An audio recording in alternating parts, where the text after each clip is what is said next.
Trails of struggles. Migrant workers at the time of lockdown. A few days ago, we woke up to the cover images of scattered food and clothes on a rail track in Maharashtra.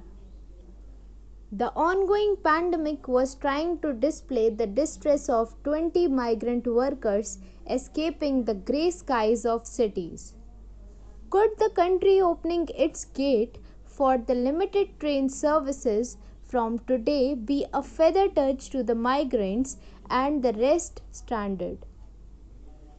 Even in the sigh of relief, the haunted journey and the struggles of lakhs of migrants just do not quit our stained hearts. On 25th March 2020, the lockdown in the country was welcomed dreadfully by the migrant workers. They came to the cities with the wilder hopes to make some kind of living and are now opening their palms to get one timely meal and a shelter. When the center allowed interstate movement from the stranded migrant workers on 29th April, they got on the roads with their tiny bundles, uncertain of the distance they had to bear. Most of them had only a maximum of 3-digit cash in their pocket and few supplies to fill their stomachs.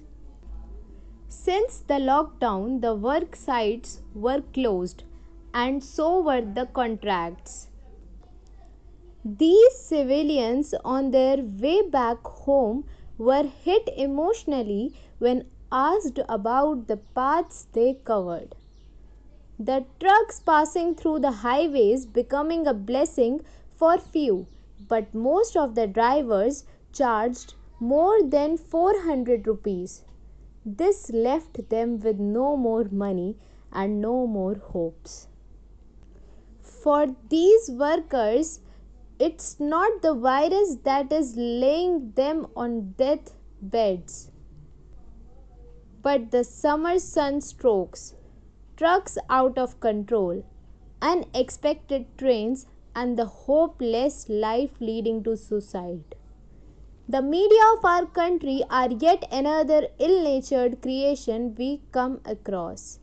Having the permit to cover the stories during lockdown, including that of these pedestrians, not an act of kindness, was to be expected from them. In dozens of news channel videos, including the highly reputed, regardless of the political views, the news anchors run from one migrant to the another, asking about the amount of food left and taking out the empty bottles from them, showing them to the camera. Every time these people expect at least a bottle of water from these people, they are left with the behavior of these egocentrics.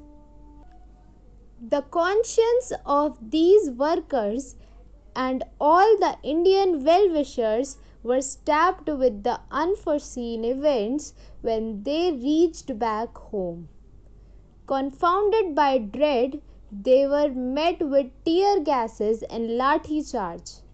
In UP, these migrants were sprayed with bleach as if they were some kind of pest. Hundreds of migrant workers near the Wareli village in Surat faced brutal beating from the police while demanding arrangements to be sent back home. The responsibility of the stranded migrants, the register of their movement, and the standard protocol regarding them was handed to the state government. At the very beginning, most of the states failed to provide proper testing and screening to these migrants, and their numbers were also not recorded. A bus that left from Ajmer Sharif, Rajasthan's red zone area, was bulked with 43 migrants to Assam.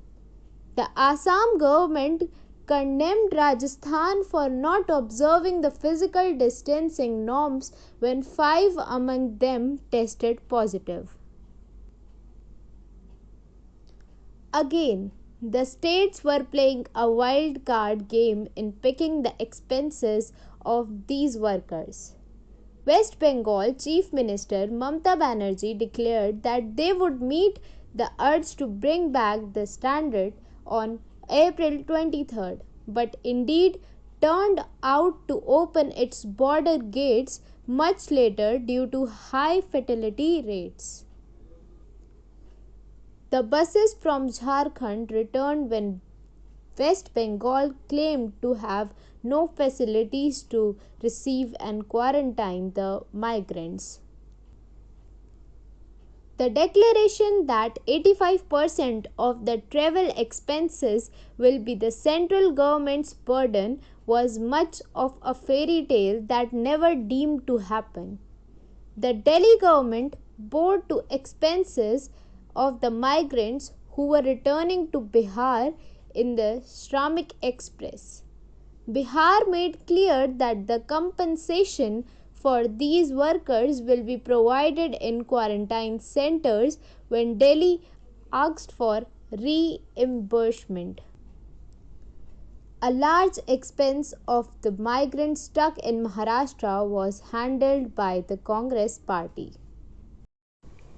In the trauma of quick outspread of the virus, the states are not ready to welcome more positive cases.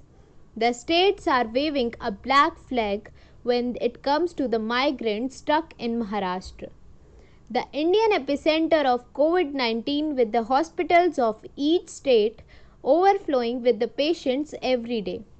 The containment of 1,000 others is impossible.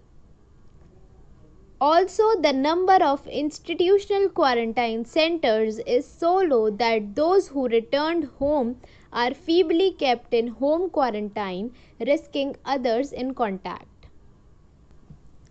Meanwhile, the richer states like Karnataka, Haryana, and Punjab feared the exodus of migrant workers. The domestic and industrial labor provided by them is one among the major means of industrial and economic revival. The Karnataka government asked the workers to adjust by staying in the state until the work sites commence. When the lockdown extended, the government asked them to leave and the rations provided them were stopped completely. Whacked by black humor of Indian politics and policies, people started on foot to reach Hyderabad and then to continue on their way back home.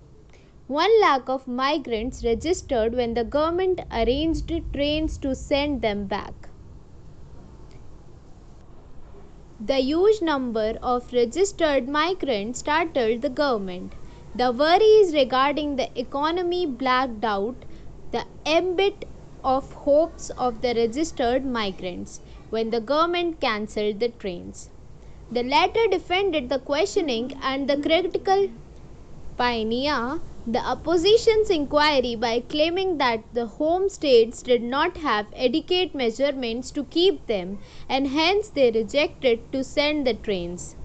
They had no other option than locking themselves inside schools and marriage halls. SWAN, the Stranded Workers Action Network, is highly active in helping those stuck amidst the lockdown.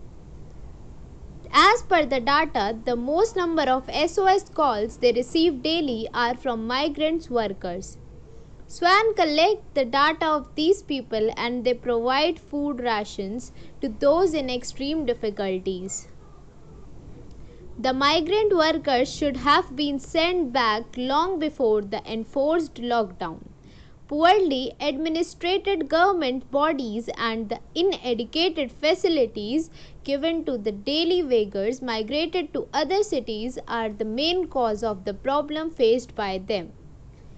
The contractors hiring them should have proper license to bear their responsibilities. Even though they are organization and political parties taking efforts to reach out some help to this standard, more of such activities should be encouraged.